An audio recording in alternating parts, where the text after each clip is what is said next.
ঈদ মুবারক and আসসালামু আলাইকুম everyone. এটা ঈদের পরের দিনের একটা ভিডিও। ঈদের পর দিন একটা ফ্রি ডে ছিল, তাই ভাবলাম যে দূরে কোথাও ঘুরতে যাই। আর যেহেতু ঈদের পরের দিন ছিল তাই রাস্তাঘাট ফাঁকা ছিল ভেবে আমরা রওনা দিয়েছিলাম। বাট দেখতে পাচ্ছেন রাস্তায় কি পরিমাণে জ্যাম ছিল। অনেকদিন থেকে ইচ্ছা ছিল মাওয়া যাব, আর মাওয়াতে খুব হাইপড একটা রেস্টুরেন্ট আছে যেটার অনেক ছবি ভিডিও দেখেছি, বাট কখনো যাওয়া হয়নি। আর ছবিতে ভিডিওতে দেখে খুবই ভালো লেগেছে, তাই ভেবেছিলাম যে ফ্রি কোনো ডেতে লম্বা সময় নিয়ে যাব যাতে খুব সুন্দর একটা সময় কাটাতে পারি। আর মাওয়া যেতে আমার ভীষণই ভালো লাগে এই রাস্তাটার জন্য। রাস্তাটা আমার খুবই পছন্দ, আর এখানে গেলে একটা লং ড্রাইভও হয়ে যায়। আর এই সুন্দর রাস্তাটা পার করে আমরা চলে আসলাম মাওয়া লিফ লাউঞ্জে। আর এখানে পৌঁছাতে দূর থেকে রেস্টুরেন্টটা দেখতে এত বেশি ভালো লাগছিল, সুন্দর লাগছিল, তো আমি খুবই হ্যাপি হয়ে গিয়েছি যে যাক রেস্টুরেন্টটাতে অবশেষে আসা হলো। তবে পৌঁছানোর সাথে সাথেই দেখলাম যে এখানে অনেক গাড়ি আর লোকজন, তো ভেবেই নিলাম যে অনেক লোকজন এখানে এসেছে।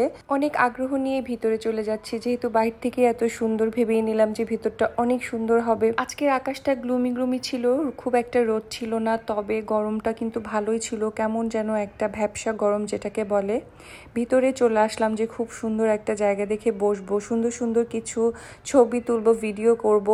তবে যা ভেবেছি তার থেকেও অনেক বেশি লোকের গ্যাঞ্জাম ছিল ভিতরে। এত পরিমাণে ভিড় ছিল আর লোকজন ছিল, সবাই জায়গায় জায়গায় দাঁড়িয়ে ছবি তুলছিল। মানে এখানে দাঁড়িয়ে ছবি তোলার মতো একটা কোনো পরিস্থিতি ছিল না, আর ভিডিও করতে পারছিলাম না, কারণ যেখানেই ভিডিও করতে যাচ্ছি এত পরিমাণ লোকজন দেখা যাচ্ছে ভিডিওতে চলে আসছে, তো সেভাবে ভিডিও করতে পারছিলাম না। খুব কষ্টে দুই একটা আমি ক্লিপ নিয়েছি।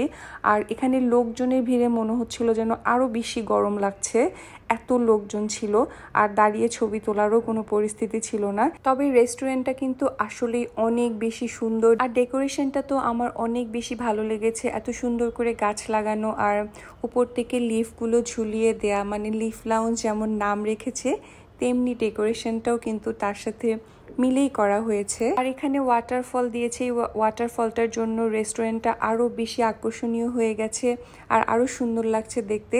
আর এটার সামনে তো ছবি তোলার জন্য মোটামুটি সবার সিরিয়াল লেগে গেছে, মানে কেউ কাউকে একটু স্পেস দিবে না ছবি তোলার মতো, এরকম একটা অবস্থা। আমি এক কোণা থেকে খুব কষ্টে একটু ভিডিও করেছি, আর দূর থেকে মানে ভিডিও করছিলাম। দেখতেই পাচ্ছেন যে এই ওয়াটারফলটা দেখতে অনেক বেশি সুন্দর লাগছে। তো অনেক কষ্টে কয়েকটা ছবি তুলেছি, আর ভিতরে গিয়ে বসার মতো কোনো জায়গা পাচ্ছিলাম না। পুরা রেস্টুরেন্টটা লোক দিয়ে ভরা ছিল, কোনো বসার জায়গা ছিল না। বসার জন্য হয়তো বা অনেকক্ষণ ওয়েট করতে হতো, বাট এখানে লোকজনের ভিড়ে একটু আর ভালো লাগছিল না, আর বাচ্চারাও খুব অস্থির হয়ে যাচ্ছিল গরমের জন্য। তো আমরা এখান থেকে বেরিয়ে চলে আসলাম, ভাবলাম যে না, আজকে আসলে আমাদের জন্য এই জায়গাটা না, এখানে আর থাকা পসিবল না। তাই বাইরে এসে একটু ড্রিঙ্কস কিনে আমরা গাড়িতে উঠে যাচ্ছি।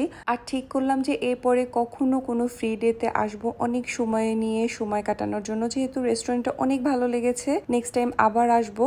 এরপর বাচ্চারা বলল যে তারা শেপস টেবিলসে আসবে, তাই তাদেরকে নিয়ে আমরা ধানমন্ডি শেপস টেবিলসে চলে আসলাম। তারা এখানে আসতে খুবই পছন্দ করে, যেহেতু বাচ্চাদের এখানে কিছু কিছু অ্যাক্টিভিটিস আছে, এজন্য আসলাম। তবে এখানে এসেও দেখি প্রচুর পরিমাণে ভিড়, বসার জায়গা নেই, এরকম একটা অবস্থা।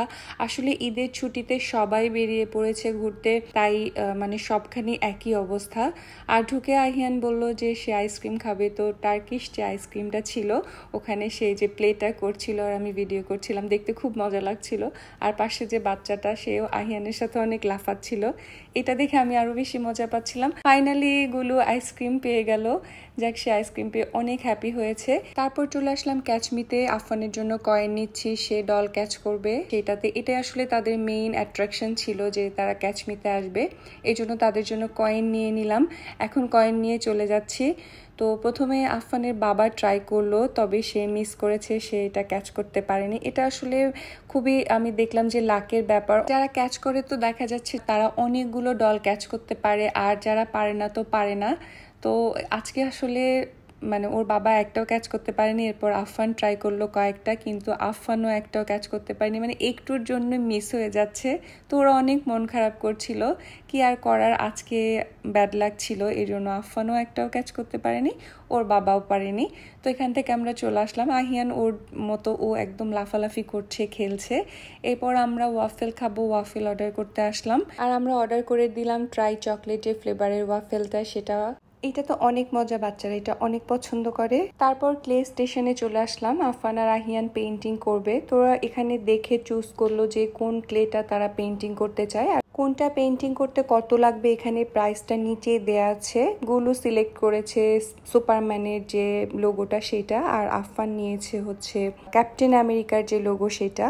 কালার আর ব্রাশ ওরা দিয়ে দেয়, বাচ্চারা তাদের পছন্দ মতো কালার করবে। যে লোগোর যে কালার সেটাই তারা করছিল। আর সামনে তো লোগোগুলো দেয়াই ছিল, সেটা দেখে দেখে কালার করছিল। গুলো এই যে তার সুপারম্যানের লোগো কালার করে ফেলেছে, আর আফান ক্যাপ্টেন অফ আমেরিকার লোগোটা কালার করে নিল। এটা পরে তারা প্যাকেট করে দিয়ে দেয়।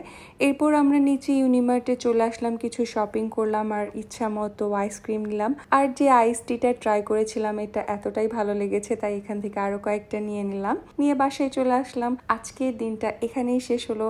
সবাইকে অনেক অনেক ধন্যবাদ ভিডিওটি দেখার জন্য। আল্লাহ হাফেজ।